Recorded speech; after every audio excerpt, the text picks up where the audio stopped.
Welcome to some new r/malicious compliance stories, where people comply to the letter, but not the spirit of a request. I hope you had a great day. Thanks for all the likes and comments on the last video. If you would like to support this channel, please hit the like button and consider subscribing if you enjoy the content.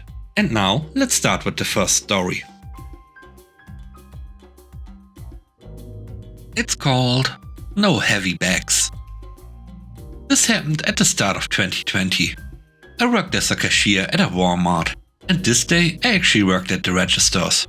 It was early in the morning, so around 7:30 to 8 AM, and a customer comes up to my coworker and starts putting her stuff on the conveyor belt. My coworker asks the customer if she wants any bags, and the customer says yes, but to not make them too heavy. We live in California, where bags are charged 10 cents per bag, which is why she had asked if the customer wanted any bags. Usually, when a customer says to not make the bags heavy, we would put 2 to 3 items, depending on how heavy the item is, which is what she did. The customer got so angry when she saw she was putting 2 or 3 items in the bag that she started yelling at my coworker. She told her to not put too many things in the bags, cause they were too heavy for her to carry, and started saying she was incompetent and was being super rude. So my coworker, with a big smile on her face, started putting 1 item per bag and charged her for each bag. It was a total of like 30 bags, so the lady had to pay an extra $3. The next story is called Birthday Party. I went to the University of Connecticut. In my sophomore year, I was assigned to a room in a quad. During the 80s, the school ran out of dorm rooms, so they converted study rooms into dorms. These were deemed quads, so 4 students were roomed there. My 3 roommates were seniors, all graduating. Since I was the owner of the room, UConn had an elaborate system to assign rooms. 3 friends approached me to be the 4th, so as to guarantee the room for the next year. I'm pretty easygoing, so I said yes. This was a big mistake, since I found that I am not compatible with the others, and we constantly butted heads. One of the roommates volunteered to bring their record player for the room, but then didn't allow me to play my records on it, because it was the devil's music. And no, this person was not religious, he was just being a jerk. The list of complaints could go on, but it all came to a head on my birthday. Weeks before my birthday, I informed my mates that I was throwing a party on my birthday, and would like to have the party in the room. This was not unusual. There had been parties here before, thrown by one or the others. This was my first request for the room. The others said fine, and I started to invite my friends. I planned about 10 people. A few days before my birthday, all 3 came to me to tell me that they were going to throw a huge party on my birthday. When I protested, they said my friends could come as well, but the cover charge was $5. I pushed back, saying that I was buying my own supplies, so my friends shouldn't have to pay. They agreed. Later, I find that they invited a lot of people, and I wasn't going to even see my friends, let alone celebrate with them. The night of the party, my roommates tell me to have my friends identify themselves so they won't get charged. This is where the malicious compliance comes in. I was really mad that these guys were doing this. So I went down to the ground floor of our dorm and told anyone coming to the party that if they told the person taking money that they were there for my party, they won't be charged. You can probably guess the rest. The party was a huge success. All the beer was drunk. Roommates out of all their money, and I had some sort of satisfaction. Guess you shouldn't have scheduled the party on my birthday. The only bummer was that I really didn't get to hang out with my friends because it was way too crowded.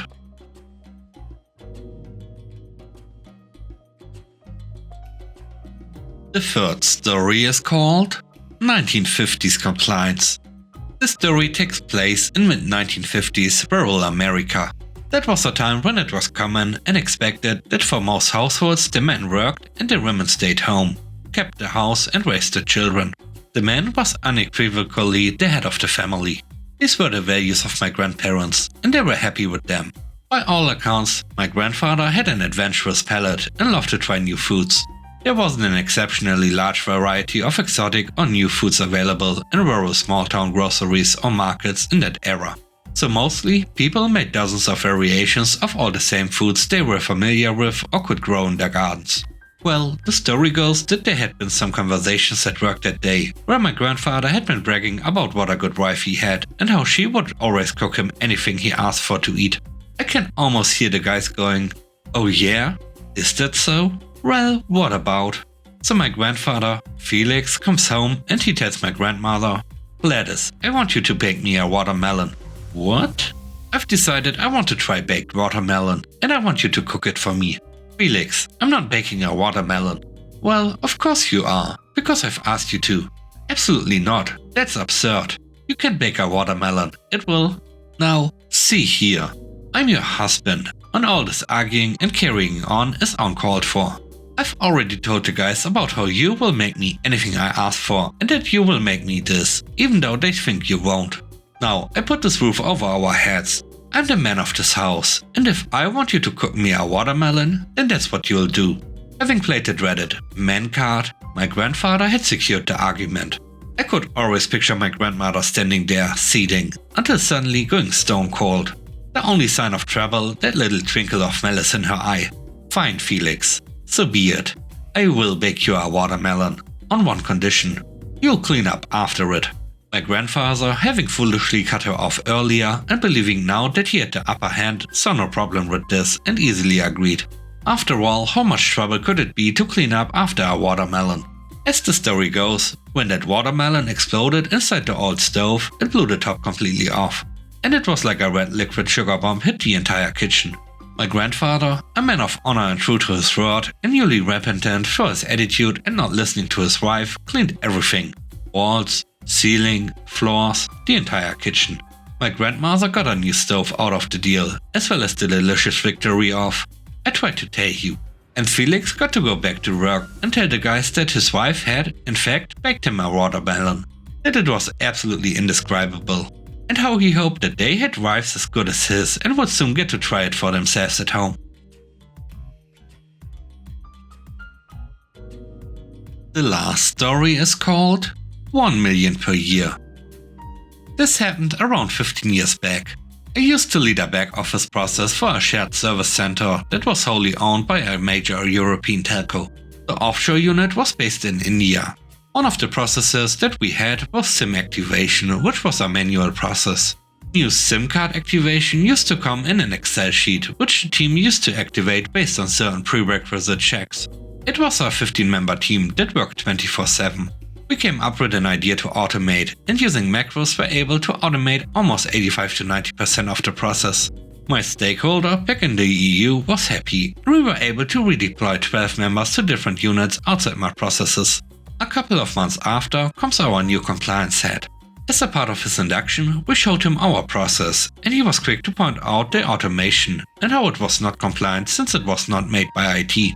Anyone who has worked in corporate knows IT turnaround for simple automation. He made us shut down the automation and manually restart the process. And we had to raise a request to IT to automate this. This was a Friday. During the weekend, customer service received huge escalations and complaints. It was also not a good onboarding experience. The stakeholder was not happy and raised an escalation with the Indian management team. The head of compliance blamed us for not following the process. I had already briefed the stakeholder on what transpired, and he was supportive. After a week, we got the IT team coming back to us, stating that the entire automation would be done in a month's time, and it would cost us around £20,000. So the original free automation would now cost an extra 20k. The stakeholder was really not happy with the experience and vowed to move the process to a third party. Eventually, within a year, my entire process moved to a third party that did the automation free of cost. While people got redeployed, it still cost the offshore unit £1 million, which was the cost of my team every year. I chose to join the third party where the process moved, and while leaving dropped an email on how the impulsiveness of the compliance head cost us our reputation and loss of business. He eventually got fired 8 months later.